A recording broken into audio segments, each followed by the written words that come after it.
Bradley Kramer nominated me to be Queen of the Snowballs. My competition was Dorothy Shapiro, whose daddy made beautiful false teeth and even prettier daughters, and Paula Goldberg, the rabbi's daughter. I didn't stand a chance. Bradley Kramer was one of my very good friends, but I think I was his only one. He was being brought up by his mother, Sadie, who was a single mother, and she supported him by working in her brother's fish market.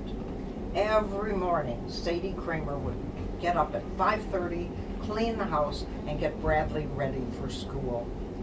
Every Saturday night, Bradley came to the dances at the Jewish Community Center alone because he couldn't drive and he couldn't afford a corsage. And as soon as he walked in the room, everyone would point at him and laugh, and they'd say, "Fish, fish," and his face would turn a terrible red color, and I would feel so bad. So as soon as I smelled him, I ran right up to him and I would say, "Hey, Bradley," and he would say, "Hey, Lynn, let's dance." Bradley loved to dance, and so did I. And I want to tell you, that boy had magic in his feet. I used to love to dance to the sound of the big bands in his arms. You know, I had many dates in those days. Some were handsome, some were intelligent, some even thought they loved me.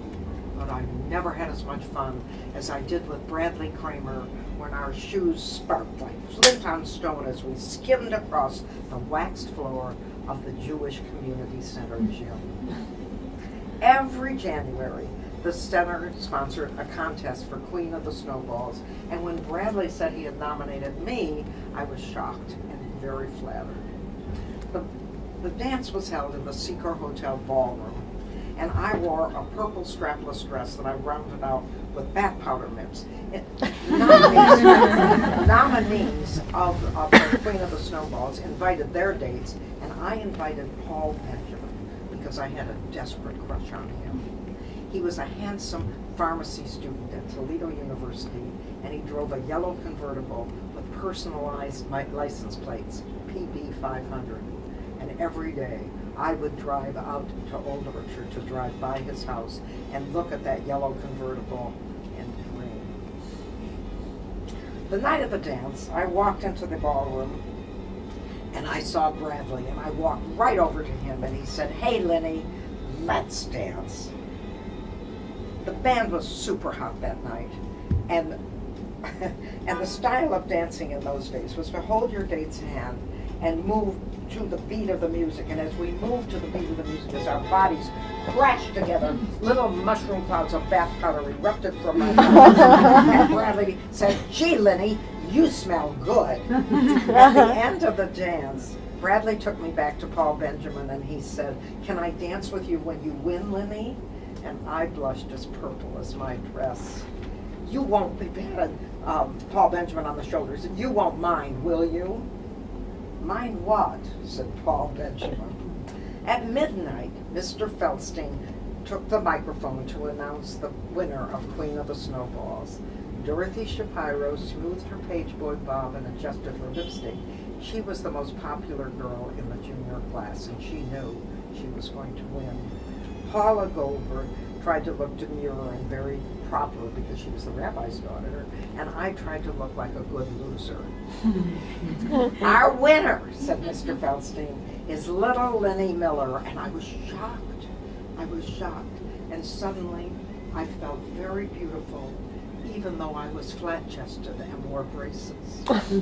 Bradley came to collect his dance, and off we went in a flurry of purple tulle and perfumed powder, and he threw me in the air and swung me back and forth, and when the set was over, I said, "Thank you, Bradley. That dance was almost as much fun as winning the contest." And he said, "I knew you'd win, Lynn." I said, "How could you know a thing like that?" He said, "I knew, because I voted for you 538 times.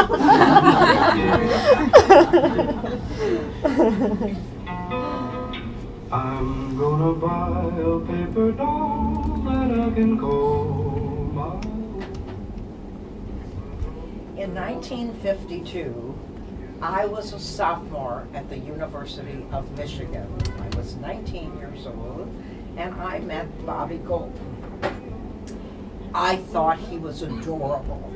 He was 5'5", and he had red hair and freckles, and he looked exactly like a popular TV puppet in the 50s called Howdy Doody. Everyone thought that Bobby was a joke, but he wasn't a joke to me.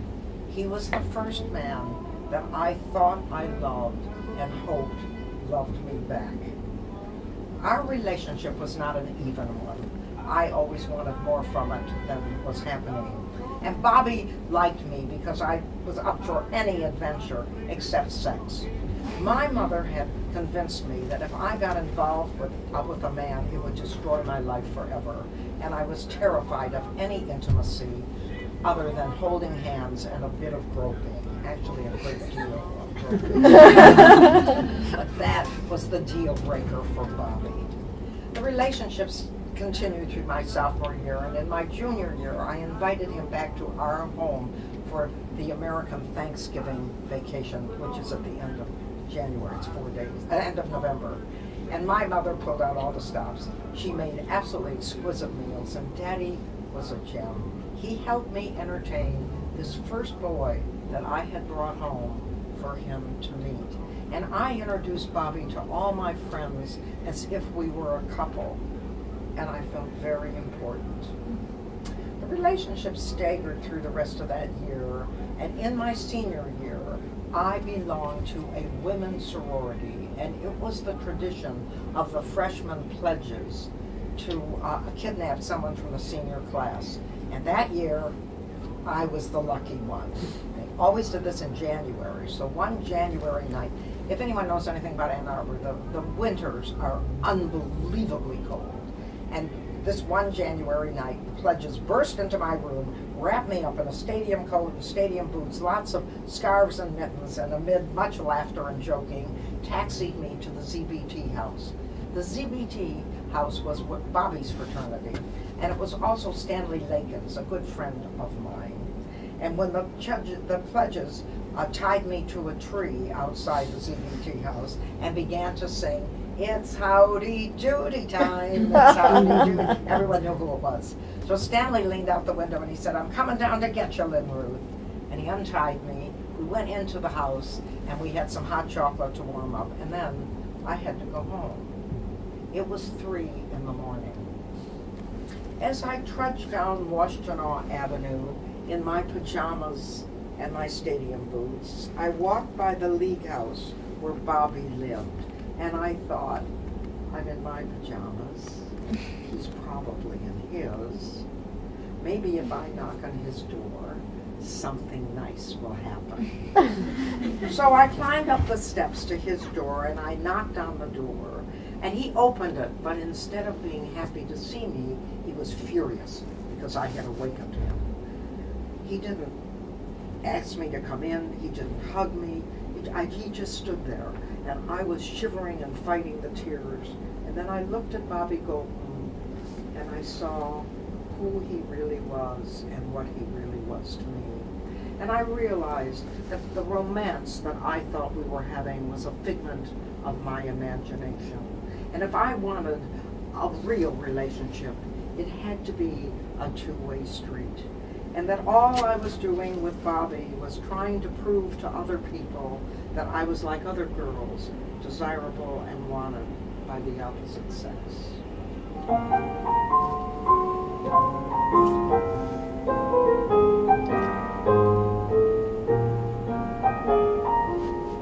I see it happen, and sure as the sun, there's a special person for everyone, but not me. Not me. They're on the sidewalks and everywhere, holding hands, a smile they share, but not me. Not me. Maggie's in love She met him today. The chemistry just blew her away. She's plain and pimpled, could use a lift. He calls her gorgeous, his special gift. Within an hour, they were in bed. I found heaven, is what she said. Well, I haven't. Not me. Not yet.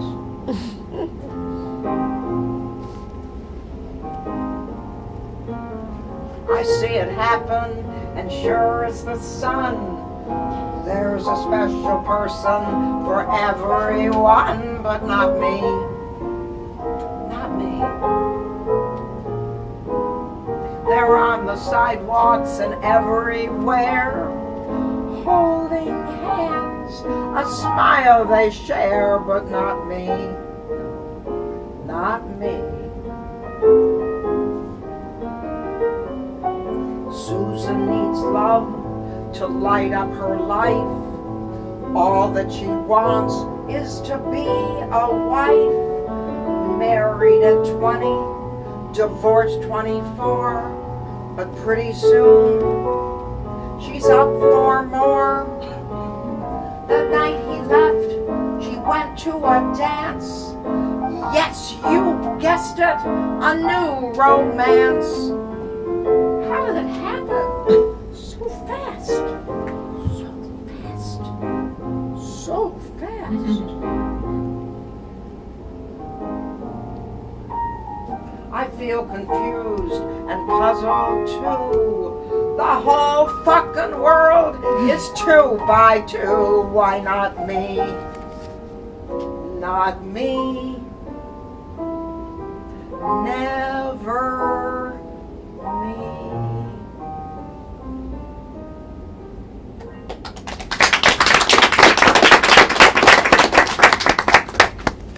Right about now, I should tell you about my 2 husbands.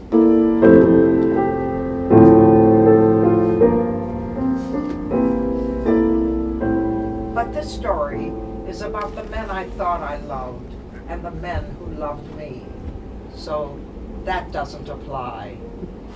When I was 25, Tommy, my first husband, left. We went to my father's office to tell him the marriage was over. And Tommy looked at me and said, I'll stay if you go to a psychiatrist and stop complaining. Do you love me? I don't know, he said. Well, if you don't know, it's not worth fighting to save this marriage, I said. Go home. Do you know what you're doing? Said my father. Finally. It took 2 more years before I found someone else who thought they loved me. I was fixed up with a man from Columbia City, Indiana. His name was Richard Phlox. He was 20 years older than I. He was very stable and very rich. I liked him. He wasn't very exciting, but I liked him. And when he proposed to me, I thought, well, maybe this is what true love is. Maybe it's just a nice together feeling. No excitement. No romance. So I said yes. We were married in September. There was still no excitement. There was no nice together feeling. And there was also no sex. We were divorced in December. I will never forget the day that it ended. I was in my kitchen in Columbia City, Indiana, cooking Rick lunch when my father walked in. And he said, pack your bags, I'm taking you home. I said, no, this is my home. Can't you see I'm busy? I'm making pasta. Rick is going to be home in an hour for lunch. Rick isn't coming home, said my father. He called me. He can't stand you. Get in the car. And so I did. The word gay or homosexual was never mentioned, but it was understood that this was what broke up the marriage. This was 1962. My mother had no concept of what gay was. I mean, no concept at all. And when we came home from this horrible ride from Columbia City to Toledo, she looked at my father and she said, "You played golf with him. Why didn't you tell us?" My father had been the one to rescue me whenever the bottom fell out of my world. He never complained, but in his heart, he blamed me for wasting my life, wasting his money and mine, and worse, not being able to keep a husband. But he never said that. As we drove home from Columbia City, he said to me, "Well, you can't live at our house anymore. It upsets your mother." I cannot tell you how empty I felt. My father, my hero, the man that I adored more than anyone in the world, had crossed over to the other side.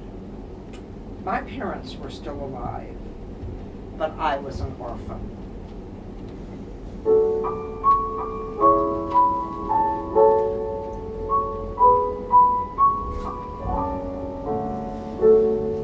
My daddy.